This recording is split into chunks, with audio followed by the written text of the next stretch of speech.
What's up everyone, Dino here, welcome back to the channel, and today we're gonna react to the 12th episode of Eminence in Shadow. And it is something I didn't expect to air. I thought episode 12 will air next month in 2023 January. And this was a surprise. I didn't expect this. I didn't expect the episode to come out last night, but I was too tired to do anything, to do a reaction. So I was just like, I'll do it next time. And here I am, I'm gonna do it today. And update on the video. 30% done. I'm sorry, I'm very slow with this kind of things. I'm not that proficient at expert level of editing.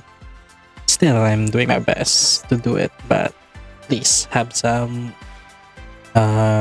patience, because I am not the greatest at this kind of things. So yeah, I don't know when I'll be finished, but I wish I would be done before this anime ends. But yeah, with that said, let's just get right into it. Okay, last time what happened was everything, you know, the Lindworm arc, thingy majingy, best girl Violet Sun appeared. Yeah, let's get into it. Eminence in Shadow, episode 12, and 3, 2, 1, go. Episode 12, everything's red. Yeah, after Violet Sun's defeat, the thingy majiggy gate opens.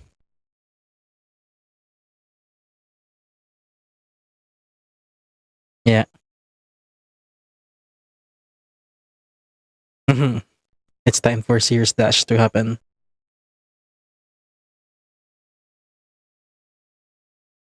And time to Sears Dash. Come on. He tried to get away from this. Don't change this into him willingly going in. Thank God. Series Dash. Series Dash. Come on. Use the Series Dash. Run away.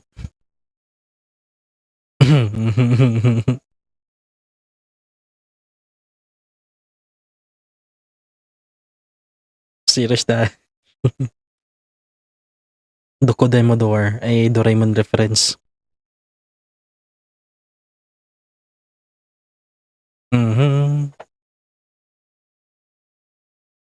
Well, that was easy.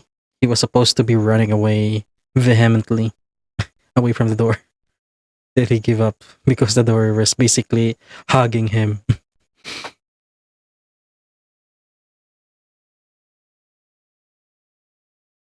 Okay, let's just skip. Oh, it's a good skip, because if you skip at one point, it's also the same lyrics 1 minute later. Nice face. Oh my god, this will be a compressed one. The top within memories. No. The demon.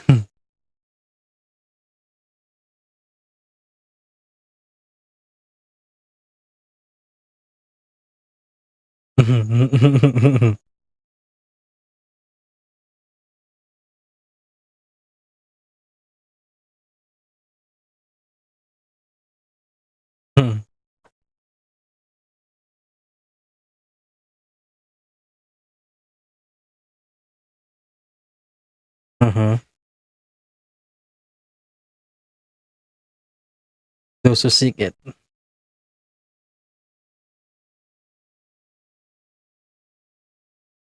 A welcoming door.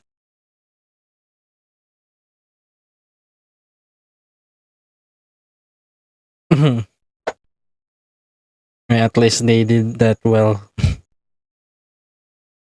Dalson just being panicky.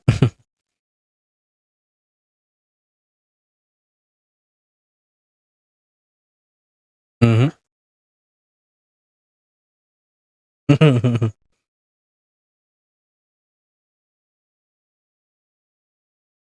There they are.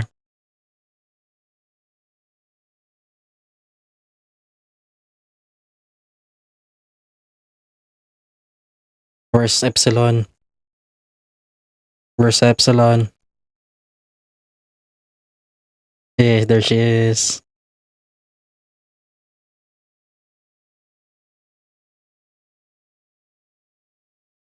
I know this. Come on.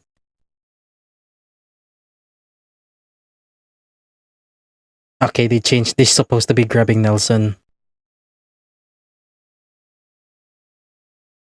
Man, I can already feel the less impactful moment.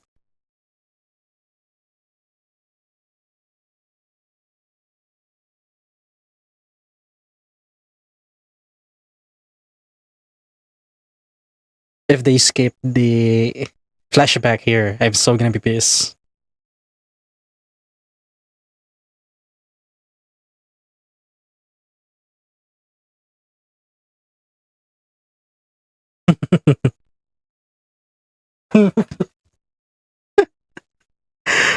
Hmm. Okay, they changed that part.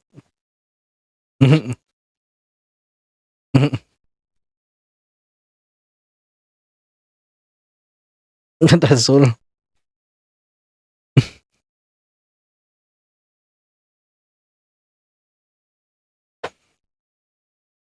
Mm-hmm.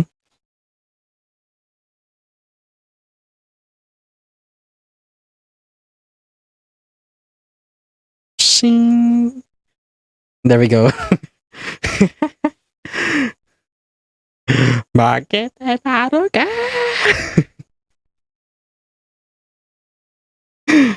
Come on.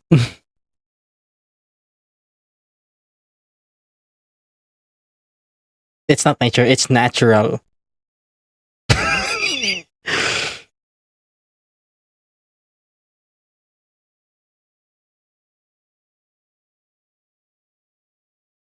That was less exciting scene.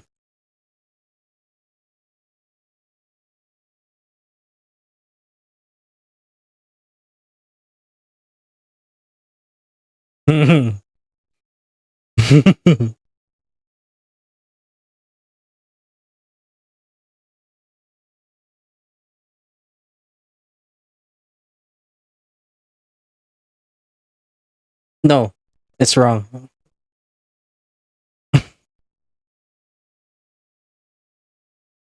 Yeah, the two of them also supposed to know what happened. Come on.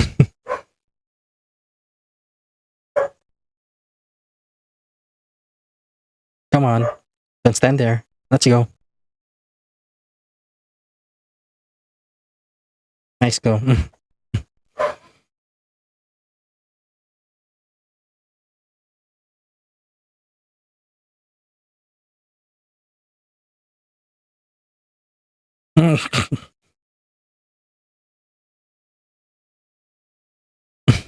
That's a nice.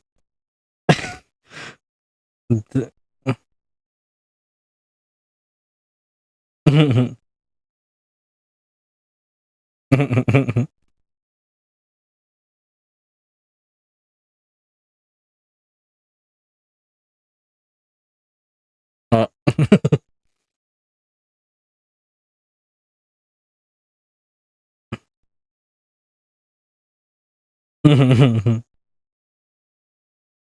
Careless.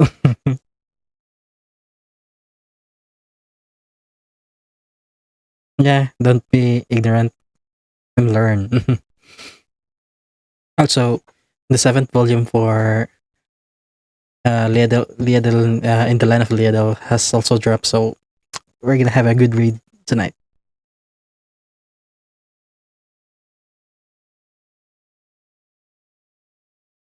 They have tablets. Cases, this is a problem. When they reach volume 4, they don't have cameras.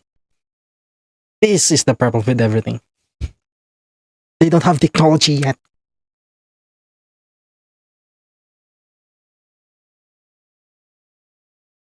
Yeah, there's Olivier. No, that's a lie.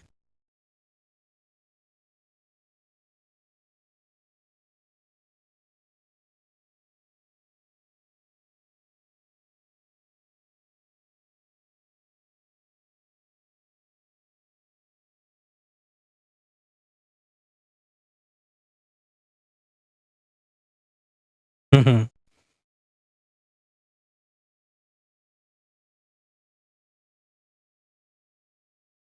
There's Delta.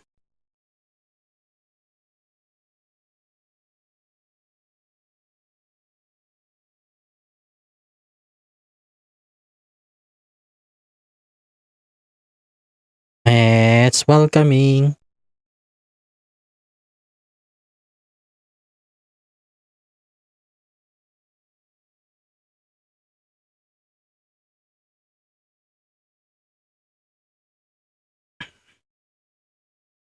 They made everything beyond what originally it was supposed to be. It's gonna bite them back when they adapt certain things later on. And they're already having bad things here.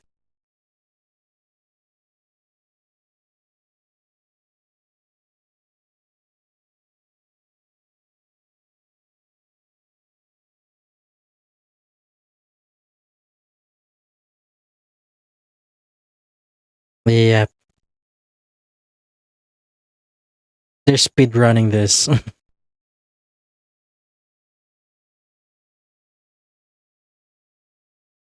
Best girl.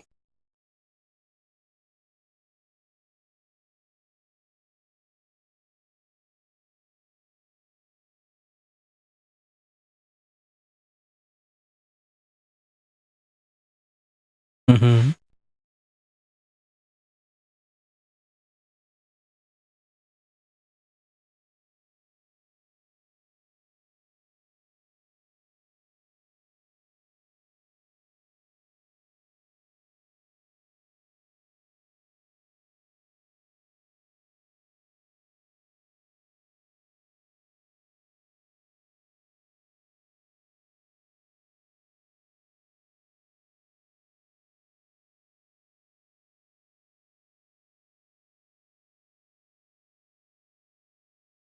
Hmm.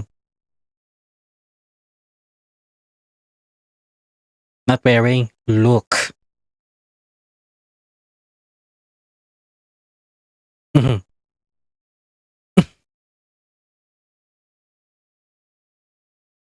Okay,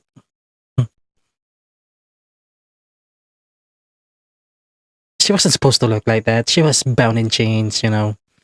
They basically rejected what they showed last episode.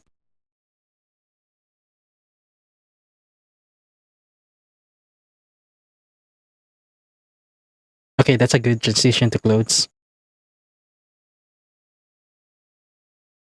You want release.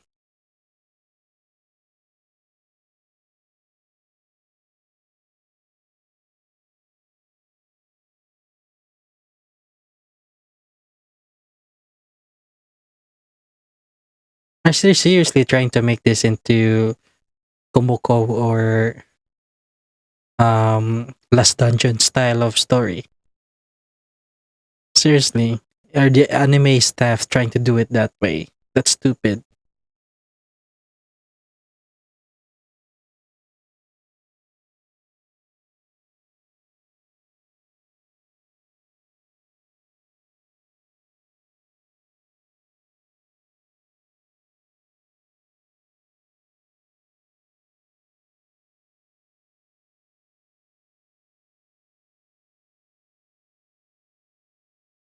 Mhm.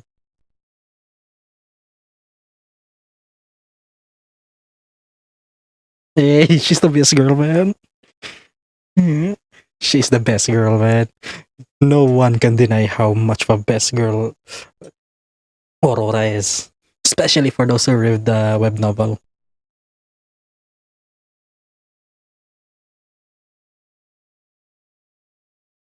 Yeah, they doing this. Fuck it.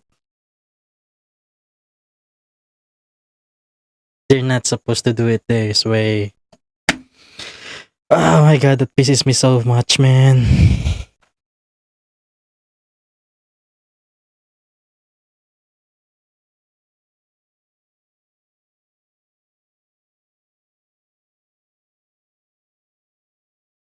Man, it really pisses me off.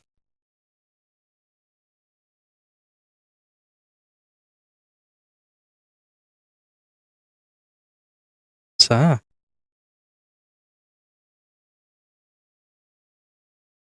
it's not really supposed to be this way, man. They're doing it according to what to be shown, but they're not showing it properly because they change so much.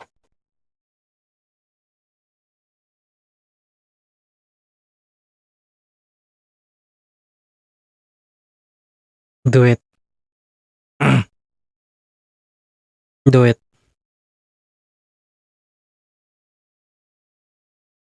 Yeah. There's one. The next thing. Do the next thing.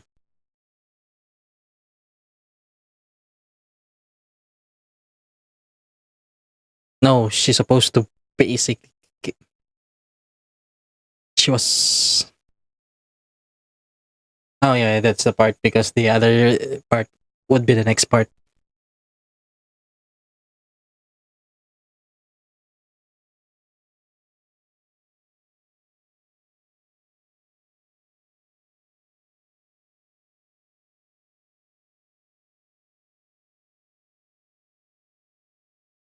Yeah.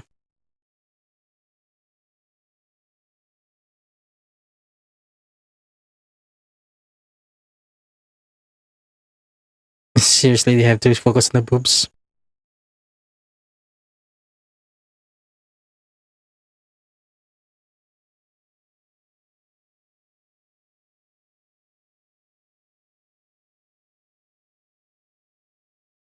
Wrong.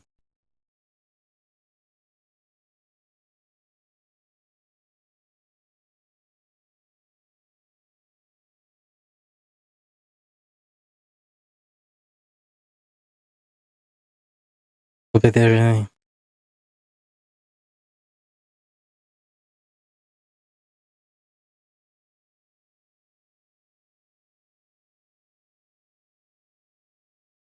mhm.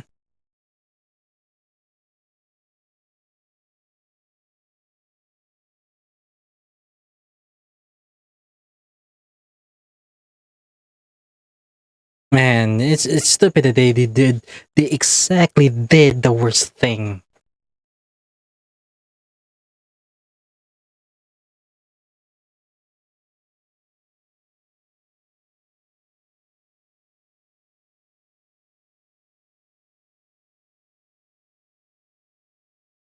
Los Angeles.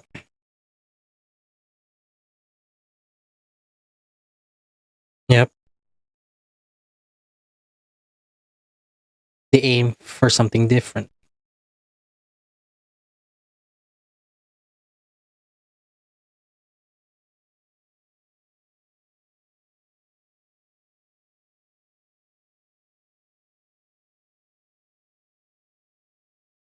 The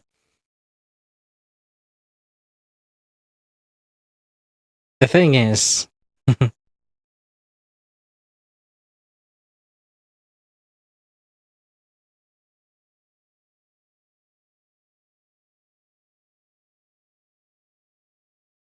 ageless immortality. Yes.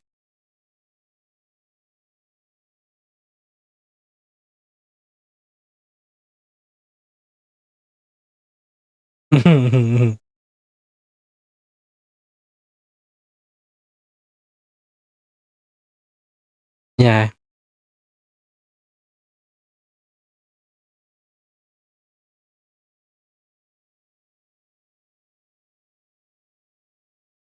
It's Tears of Diablos.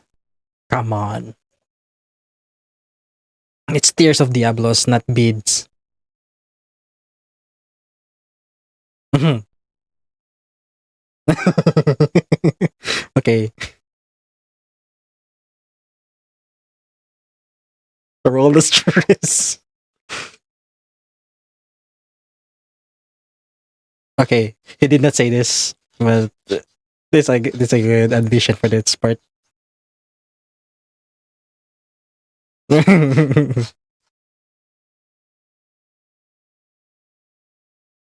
Yeah,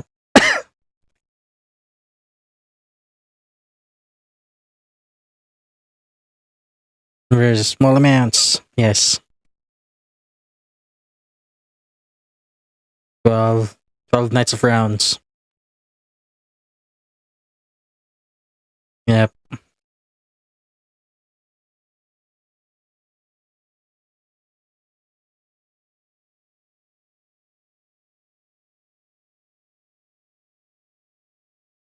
Man, I really hated the Komoko and Last Hero style of twist. No, it's not. I'm gonna explain more.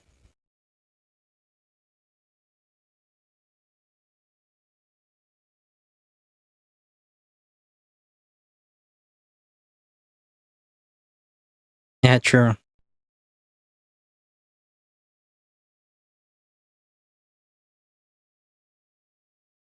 Yeah. There we go, Delta.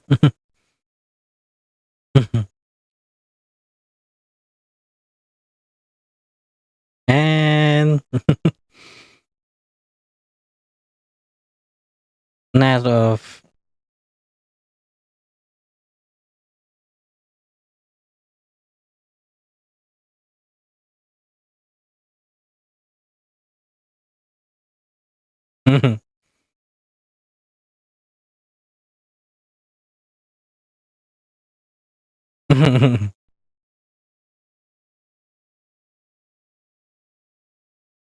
And she's not remembering that her ears and tails are present. Come on.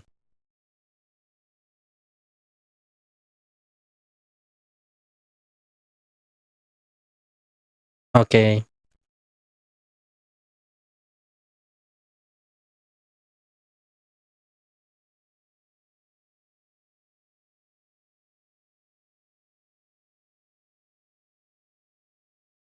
Yeah. Oh, we're running out of time.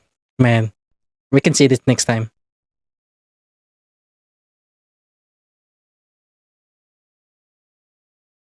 Nice angle. Okay, that was badly placed. Okay.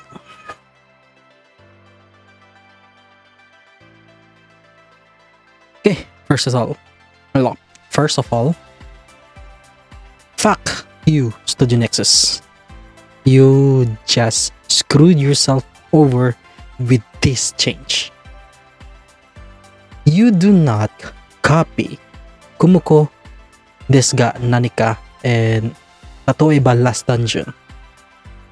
You just did not do that. And you don't do that.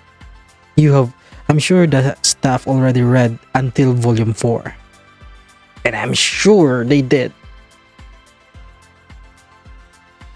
You do not present a case of ancient civilization is way too advanced and everything here is basically rotten shit. Resetting everything. You did not pull that one off properly like the others. Also, it's not really even the thing in the novels or even the manga itself. It pisses me off because they kept showing that everything is around 1920s, 1930s type of era in this anime. And I keep saying that it will bite them in the back. And it did. It's starting to bite them in the back now. With this, they just solidified that everything will come back bite to them after this. Because everything in volume 4, like episode 1, that's volume 4. That's halfway of volume 4. More like in the prologue for the second half of volume 4. And the volume 4 itself was basically modern day thingy. Because it's everything about I am hesitating whether to spoil or not. Fuck it. I'm gonna spoil shit. I'm just gonna clarify that everything in the universe of Eminence and Shadow is not advanced. They're medieval, primeval even. Well, medieval. Like 1300s, 1400s level of civilization. Everything was dirt roads, paved roads, just paved roads even. Yeah, I would give it that. But everything is in carriage. There's no trains, there's no technology whatsoever. They don't have electric lamps or the thingy majiggy. Everything is the way it should be. A medieval world with no technological advancement. And what pisses me off here is when they enter the door, we see a very, very umbrella corporation type of hallway. And then the members of Shadow members has that old type of camera, the one that you have to stay still before it starts to develop the film. And newsflash, none of them ever saw a camera until Volume 4. No one. The facilities weren't even that advanced. The entire facility of researching Diablos was basically a dungeon itself. Like underground prisons, there's no whatever you call garden cage, everything like those. None. Think of it as a dungeon itself, labyrinth dungeon. And their cells are basically old, wet, damp. Every children are just screaming in pain and agony. And some of them, the male kids dies easily, like immediately. Female ones either go insane, they go feral, or they just outright die, or they become one of the possessed, basically becoming a huge blob of meat. But here they show that everything is kinda like advanced technology. Oh no, everything went to shit when we have everything. Now how can they fucking explain that those very advanced facilities and now they're basically like 1930s, 1920s? That's stupid. Incredibly stupid. This is coming to bite back to bite them in the ass later on. It's just fueling my con section in my video. Later on, which I will release. I'm onto it. Like I'm motivated even now to do it justice. I'm just really pissed with the piss poor decisions the Studio Nexus made. And I'm sure I don't think they're even gonna do a season 2 at all, because they're just gonna do 2 volumes, surely. Because it already took them 8 episodes for 1 volume, and then it's gonna take them again. They have like 11 episodes for everything for volume 2. So I'm gonna expect volume episode 13 or 14 around that, episode 13 or 14, the end of volume 2 part 1, the first half, and the rest would be the second half, would be which I would call the Moonlight Sonata arc, because that song is very important for that arc.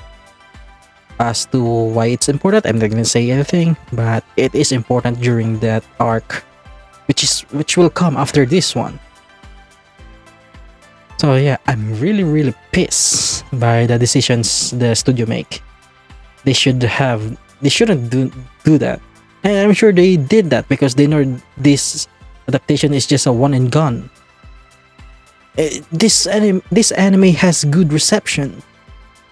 Despite all the flaws I've kept pointing out, this anime has good reception because people really likes this anime.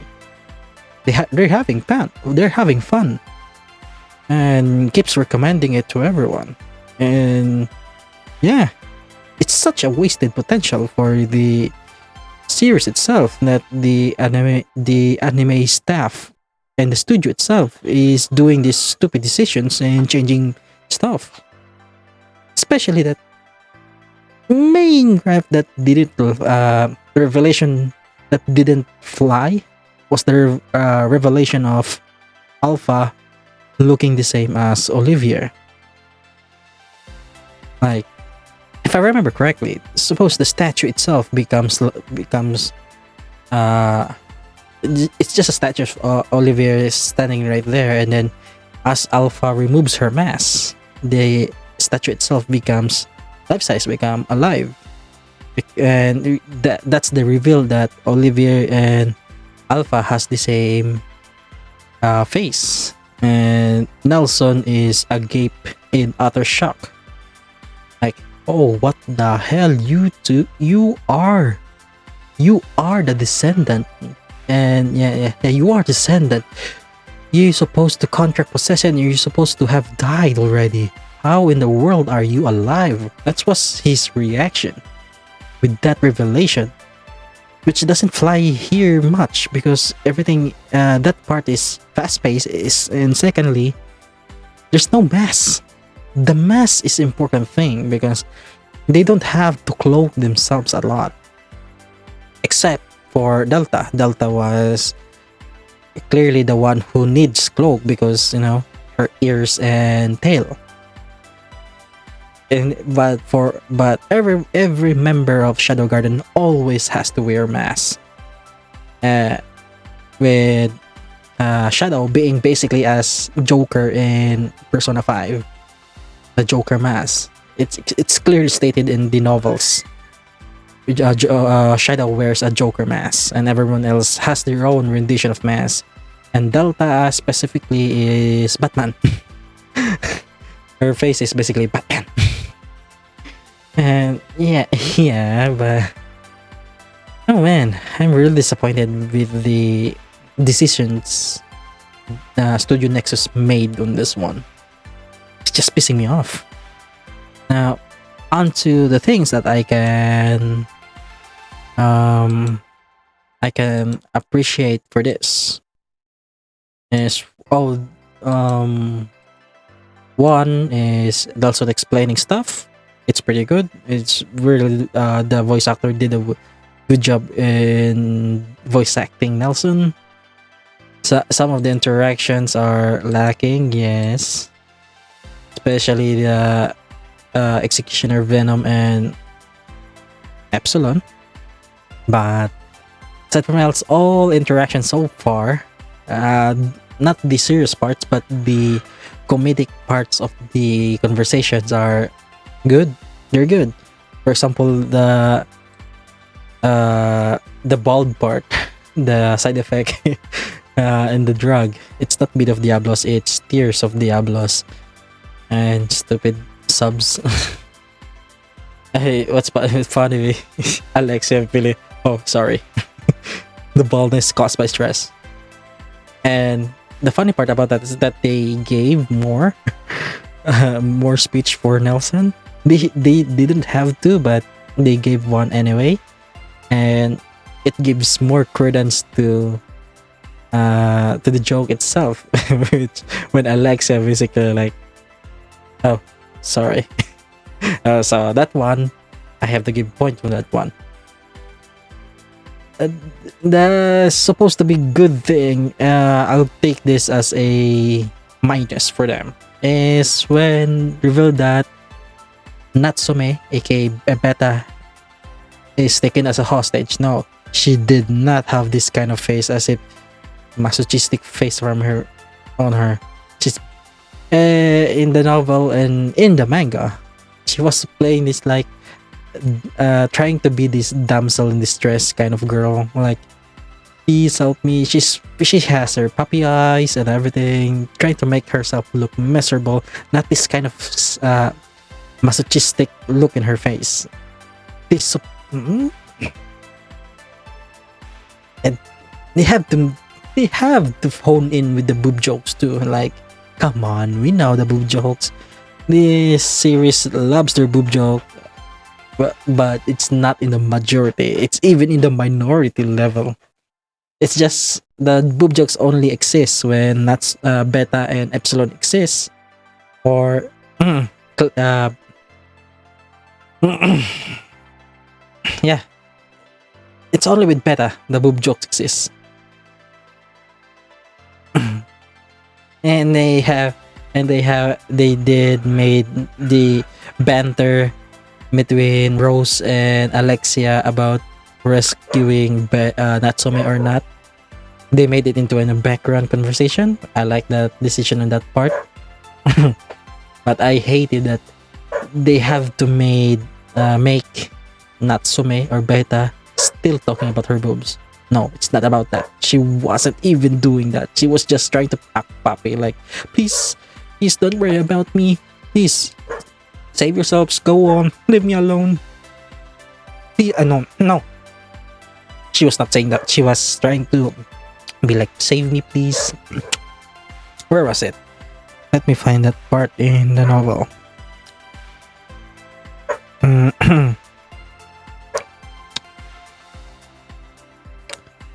Where was it?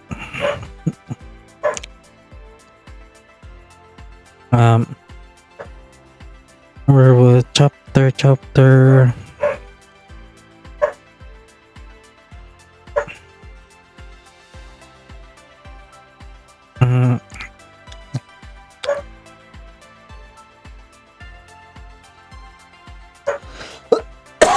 Give me a sec. Okay, I found the part. Yeah, she wasn't doing this masochistic look in her face. She was just trying to be damsel in distress, like, no, please don't hurt me, please release me, save me, please. She was doing this like I at this part, no, it hurts, you're hurting me. Natsume Sensei screams in resistance as she forcefully strong arm towards the door. Yeah, as she was strong arm, she was being pulled inside. Like, she was acting this. She's acting coy, like she needs assistance, she needs help, like a puppy. In the anime, they turned her to a masochistic look in her. I didn't like it, but the banter between Alexia and Rose about the safety of Natsume was fun. And here's the thing that I don't like: the executioner Venom. I mean, true, that's what happened, but the execution was sloppy at best. Like, executioner Venom was supposed to be like something that only register in your senses once he's near and about to strike, and that's what happened with Epsilon. And that's how too late she noticed that he's already in her back. When she turned around, he basically done a slice, and you know what came out? The jiggle puff balls. And the thing is, why we've missed the backstory, the short backstory of Epsilon. Okay, this is what happened. When the two part of her breast basically flew out, the slime breast, she began to recount her old story, when how Epsilon was born a very privileged elf. Like, she's an elven noble, she's very privileged, she has good compatibility with magic. She's strong, privileged, again, to hone in that she is very privileged. So her attitude from the very start is that she is very proud. She's the type in the anime that that one girl that you wouldn't like, because she would look down on other characters, basically insult their entire being because they're lower form of piece of shit to her eyes. That's the kind of character Epsilon is before she became Epsilon. And everything changed when she became possessed, where her own family basically threw her out, and yeah, her own country itself tried to her, tried to off her. And then that's why that when she was found by Sid and everyone in the Seven Shadows, her life became different. She's still the same as this very haughty, very privileged character. That's why she did what she did to Beta during episode 10, basically trying to look down on her. But then, yeah, she's that's the proper term, very, very prideful. Epsilon is prideful to a fault, and that's her strongest point, and that's also her weakest part of her character. But then this series is great because they took that character of Epsilon to be really, really great. And then yeah, that's why, like, to her master, the Shadow himself, to be useful to him, she wanted to become how do you call this, she wanted to become the perfect woman for him. But then she loses when it comes to power. She loses to Delta, and then she loses to Alpha, the perfect superhuman according to her. Alpha. When it comes to smarts, she loses to Eta and Gamma, and then she also loses in smarts to Alpha, who is the perfect superhuman according to Epsilon, according to almost anyone within Shadow Garden itself. So it comes to body itself, the body structure itself. She loses to Beta even, and also Alpha, the perfect superhuman. So at that point, she really doesn't have anything to pride herself upon. So that's why she is very, very depressed. That in terms of smarts, yes, I am smart. I am capable of thinking and doing this and thinking about this, about that. I am capable of my own decisions. But she pales in comparison to Eta and Gamma. When it comes to pure magical talents and abilities, when it comes to power, she loses to Delta because Delta is a pure power type character, and she also loses to Alpha again because Alpha was just built different. She was trained by Sid himself, Shadow. And at that point, the word unsightly itself was how she described herself. I am unsightly, I am an ugly mess, I don't have anything to pride myself upon, and if there's anything I want to prove myself, there's someone else better than her. If I remember, that's how.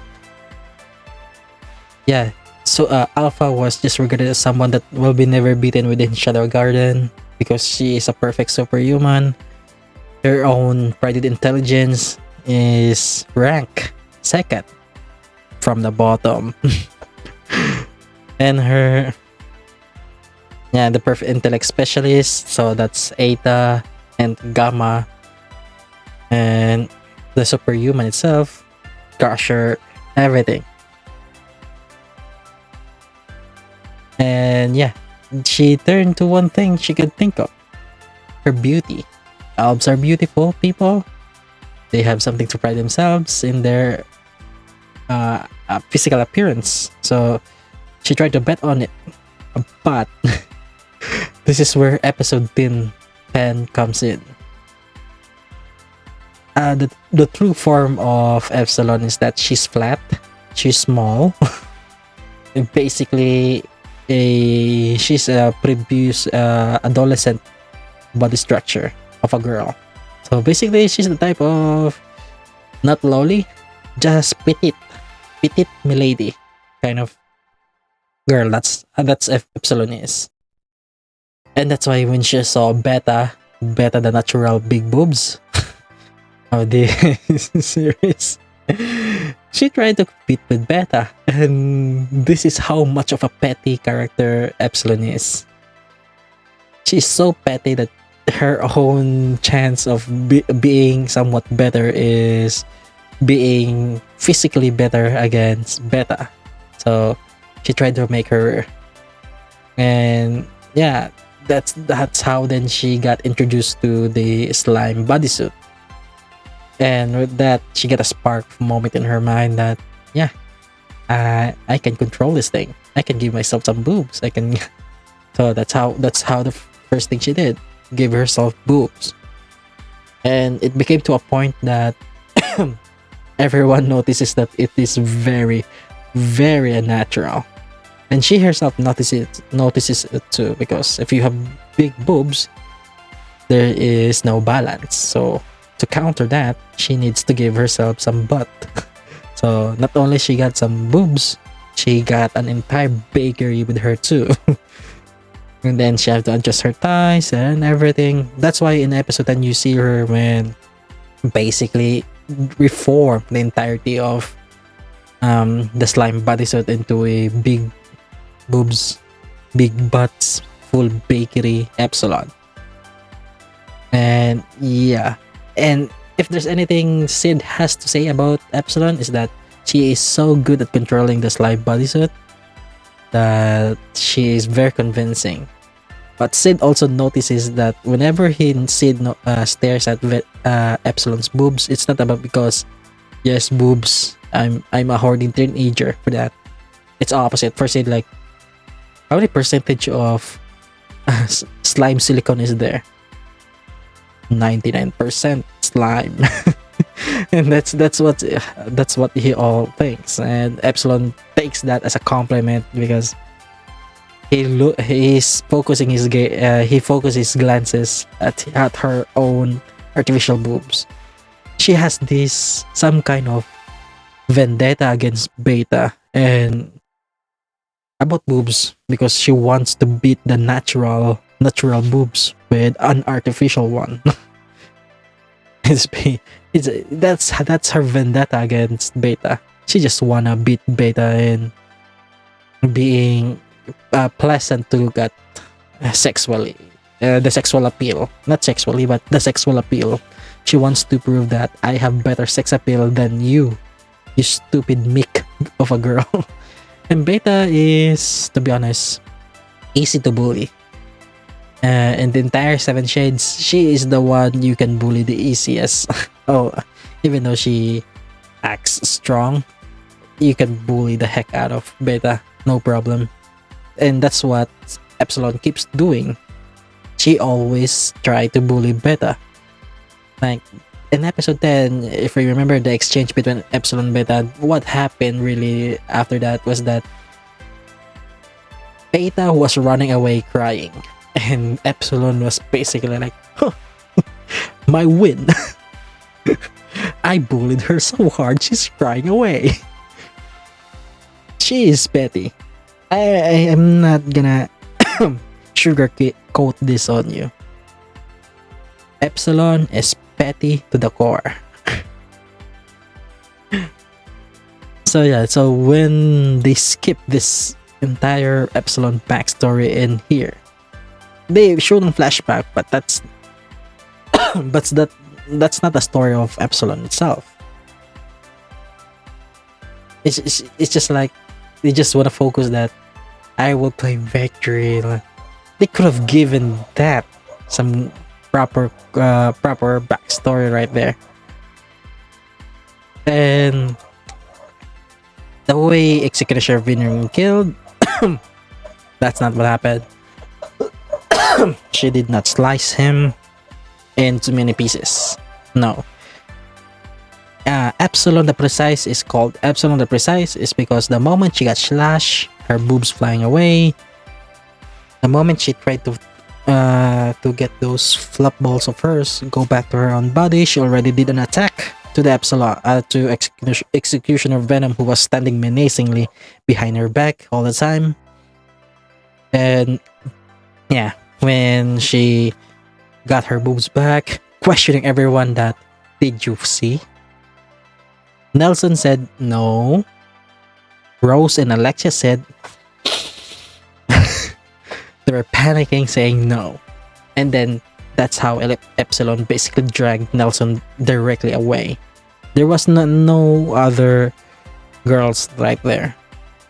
And Nelson was like, Venom, Venom, what are you doing? Why are you standing there? Kill her, kill her. And then Epsilon just goes, Executioner Venom? He's already dead. And then that's when Venom basically had his head fly off. Man, it's a poor executed scene. It's a cool nonetheless, for those who didn't know, but still, it's wrong.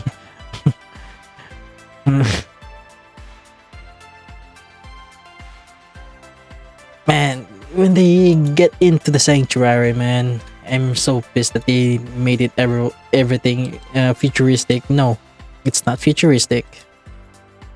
And there was no scientific thingamajiggy there in the original, because when everyone got inside the door, there was nothing there. It's only a white, endless white. Endless white, and everything just becomes a scene when Alpha continues with her story, because she's trying to project the story. The second that I'm questioning is the one with Aurora itself. Like, when Sid entered the door, and then, there's Aurora there. You can see that Aurora was bound in, how do you call that again? How do you call this? The strip jacket thingy. And in reality, Aurora was just in her regular dress, the one she wore when she fought Sid, but she was chained all over, like her hands chained up there, her legs are chained down too. She had no freedom of movement, and because those chains basically eats away her mana itself. The same thing that Alexia had during the first part of this anime, when she was in prison and that tied to that freaking operating bed. same thing. Also the same with Claire too. Claire was also bound by magic ceiling chains. Something they forgot, not something exists, that something is used during this scene too, because freaking idiots at Studio Nexus. You guys are named Nexus, but it seems like everything your brains are not working out. And yeah, everyone who have read the web novel unanimously agrees that Aurora, aka Violet, aka spoiler, is the best girl. she of all characters within the universe of Eminence in Shadow, she is the only one who can match the pace of Sid. Alexia may have her own pace with Sid, but it pales in comparison with Aurora herself. They have this good chemistry going on between them. And in the web novel itself,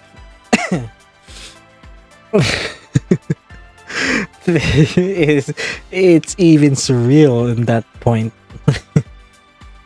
And the relationship between Sid and Aurora is just so nice and wholesome. I wouldn't call it wholesome, but it's just nice. They have this good chemistry. Alexia pales in comparison. Rose pales in comparison. Anyone in the Shadow Garden pales in comparison. Claire, Incest type, still pales in comparison. Annie Rose pales in comparison. Spoiler, pales in comparison. episode 1, Nishino Akane, pales in comparison. No one of all girls introducing Eminence in Shadow, no one can compare to Aurora, to Miss Violet herself. They are the best partners here. That's it. Okay, I've said my grievances. I've said my thingy-majiggies, everything.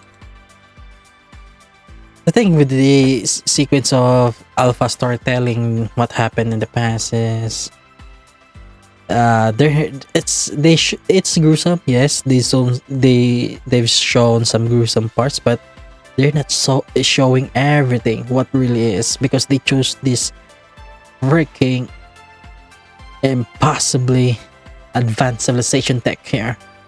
Like, this is what happened in Kumoko. This is the story of Kumoko itself. Before everything in Kumoko happened. Everything here. And then there's also Last Hero. Last Dungeon. Tatoeba no Last Dungeon. It's basically everything. That's the twist in Volume 5. Something that the anime didn't show. Because they basically crammed 5 volumes of very, very compact, condensed story into a 12 episodes of utter comedy. Well, I wouldn't call it comedy because they failed the comedy part. That's a twist of those series themselves. Everything is advanced civilization, and then everything went to shit afterwards. And now they have this medieval-like world. And I'm sure that Studio Nexus want to convey the same feeling, but it's not the same, because there were not any kind of advanced technology, like electronic technology, something thingamajiggy like this. And Eminence in Shadow, sure, there was an ancient civilization dated 1,000 years back, but during the time of Aurora herself. But it wasn't like this. It was more primitive, like dungeons and everything. Like stone dungeons, damp, wet, everything is screaming, the scream echoes, hallways filled with despair, those kind of things. Not this kind of advanced thingamajiggy, futuristic even. Okay, I love my fan service. I love the fan service of booby jiggles, the accidental shots, everything, the kiosks, the queues, everything. But I have to say it, you don't really need the fan service in Eminence in Shadow unless it involves Epsilon and Beta arcing back and forth as to who's been seducing Shadow more. If there's any concrete fan service in M Shadow, it's just that it's Beta and Epsilon, and it's contained between Beta and Epsilon. They don't have to. Of course, yeah. In the anime, that's Beta's boobs, But they are so stupid, man. Beads of Diablos. It's tears of Diablos, because it's not big. It's a little teardrop. That's not a bead. It's a teardrop. That's why it is called the Tears of Diablos. And then yeah. If someone's been cloaking, it's always gotta be Delta, because she has to hide her ears and tail. And yeah, with the how they call this again? This scene of Nelson basically multiplying himself and Delta going feral is badly portrayed, badly executed, I might say. But that shot, nice. But still, it's not gonna redeem that this is badly executed in any way. So yeah, that's pretty much it. Like if you like, subscribe, comment down below if there's something you want to say. Let's get keep subscribing, man. Let's get to 200. So see ya guys next time.